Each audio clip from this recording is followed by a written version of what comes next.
Assalamualaikum warahmatullahi wabarakatuh. Bagaimana kabarnya teman-teman semua? Kali ini di pertemuan ke-7 ini kita akan membahas tentang peran wirausaha dalam perekonomian Indonesia.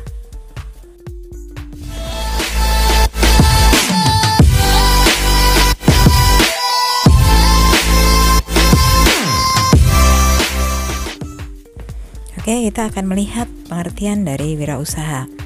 Wirausaha ialah seseorang yang berani melakukan suatu tindakan tertentu dan siap dengan segala resikonya dalam mencapai tujuan.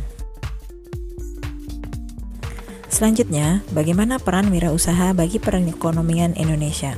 Setidaknya, wirausaha memiliki 3 peranan dalam ekonomi Indonesia.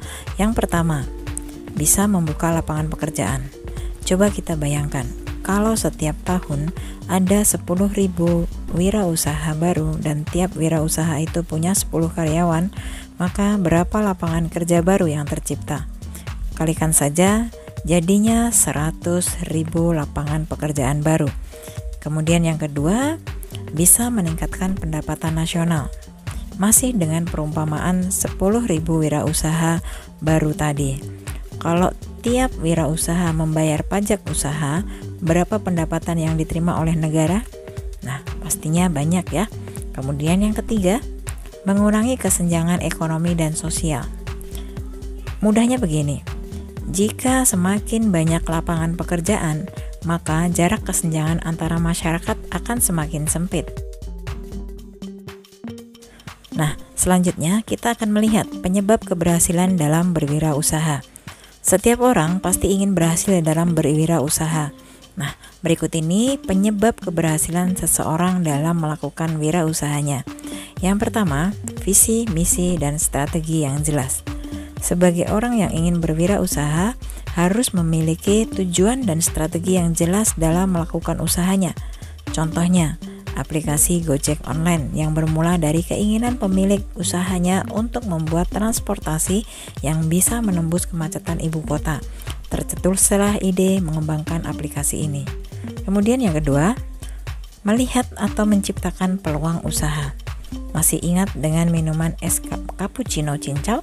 Dulu sangat booming kan? Pencetus usaha tersebut sangat pintar melihat peluang usaha dengan mengkombinasikan antara cappuccino dengan cincau. Itulah minuman baru yang belum pernah ada sebelumnya. Kemudian yang ketiga, pantang menyerah. Jangan pernah langsung mengharapkan untuk memperoleh keuntungan saat pertama kali mulai berwirausaha. Tentu saja yang namanya usaha pasti mengalami untung dan rugi.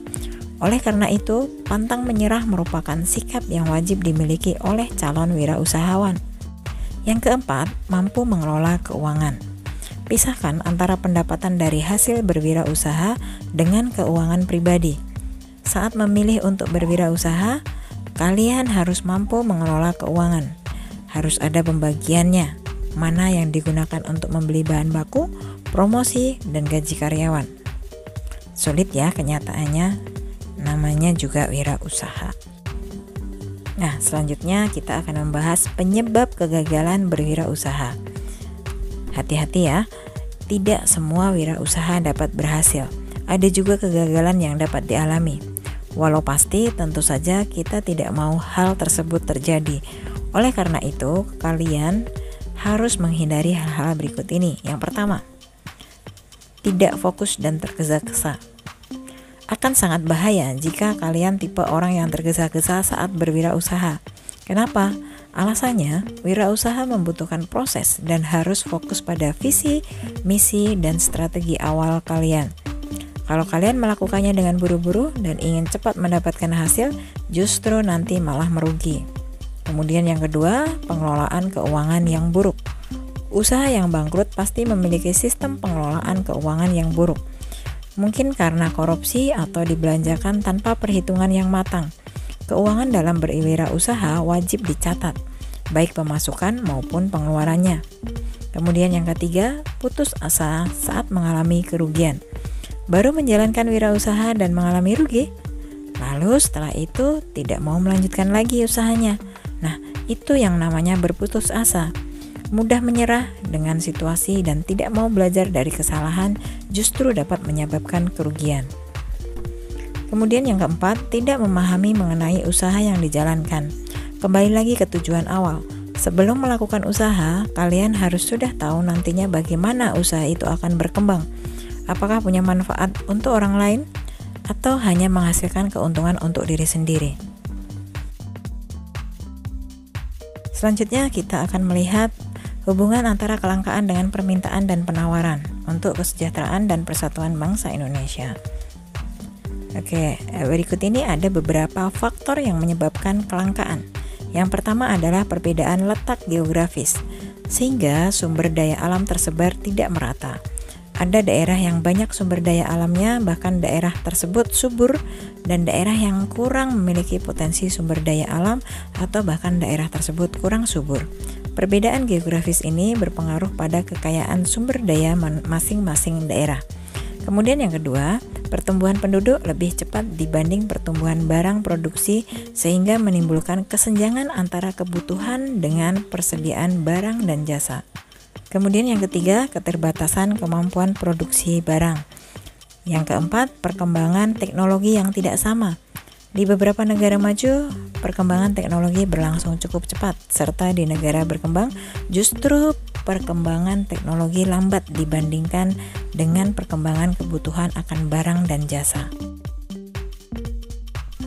Hubungan antara kelangkaan dengan permintaan dan penawaran. Kelangkaan suatu barang akan berpengaruh terhadap permintaan dan penawaran barang itu sendiri. Terbatasnya sumber daya mendorong manusia melakukan segala usaha agar kelangkaan bisa teratasi. Faktor penyebab kelangkaan yang telah diuraikan dapat menimbulkan penawaran dan permintaan terhadap barang dan jasa. Penawaran terhadap barang dan jasa akan melimpah terjadi pada daerah yang kelebihan hasil produksi. Kelebihan penawaran ini akan mengakibatkan harga barang pada daerah tersebut menjadi murah. Daerah yang kekurangan sumber daya akan menyebabkan kelebihan permintaan sehingga harga barang pada daerah yang kekurangan menjadi mahal. Untuk mengatasi kelebihan penawaran pada daerah yang berlebihan sumber daya dan kekurangan pada daerah yang kurang sumber daya dengan melakukan distribusi barang dan jasa. Berikut ini adalah beberapa upaya pemerintah untuk menstabilkan harga barang. Yang pertama, memperhitungkan jumlah persediaan barang menjelang perayaan hari besar dan potensi gagal panen akibat pengaruh iklim. Kemudian yang kedua, memberikan pelatihan dan bantuan bagi petani seperti bantuan pupuk dan bibit tanaman yang dapat meningkatkan kualitas dan jumlah produksi. Kemudian yang ketiga, membangun lebih banyak gudang penyimpanan barang yang merata di segala daerah sehingga dapat menyimpan lebih banyak persediaan barang dan terhindar dari kelangkaan. Dapat disimpulkan bahwa kelangkaan suatu barang akan menyebabkan permintaan barang tersebut semakin meningkat, sedangkan penawaran barang akan menurun. Peranan keterkaitan pasar dengan distribusi. Keterkaitan antara pasar dan distribusi dapat kita lihat peranan pasar dalam mendistribusikan barang dan jasa. Peranan keterkaitan pasar dan distribusi antara lain sebagai berikut. Yang pertama, mempermudah konsumen memperoleh barang konsumsi. Dengan adanya pasar dan distribusi, barang dan jasa yang dihasilkan produsen dapat dinikmati oleh konsumen baik melalui pasar tradisional maupun modern. Kemudian yang kedua, membentuk terciptanya harga barang yang stabil. Dengan adanya pasar barang-barang dapat tersalur kepada konsumen. Proses penyaluran akan membuat harga relatif stabil. Naiknya harga barang biasanya dipengaruhi oleh karena langkanya barang. Langkanya barang yang di pasar juga dipengaruhi oleh lancarnya distribusi. Apabila distribusi lancar dan barang selalu tersedia di pasar, maka harga akan relatif stabil. Yang ketiga yaitu produsen akan mempertahankan keuntungan dan penjualan produk. Keuntungan bagi produsen dengan adanya pasar dan distribusi akan mempertahankan penjualan dengan stabil. Penjualan ini akan mempengaruhi keuntungan yang diperolehnya. Demikian tadi adalah materi tentang peran iptek dalam kegiatan ekonomi. Mudah-mudahan materi ini bermanfaat untuk kita semua. Terima kasih telah menonton video ini. Saya akhiri. Wassalamualaikum warahmatullahi wabarakatuh.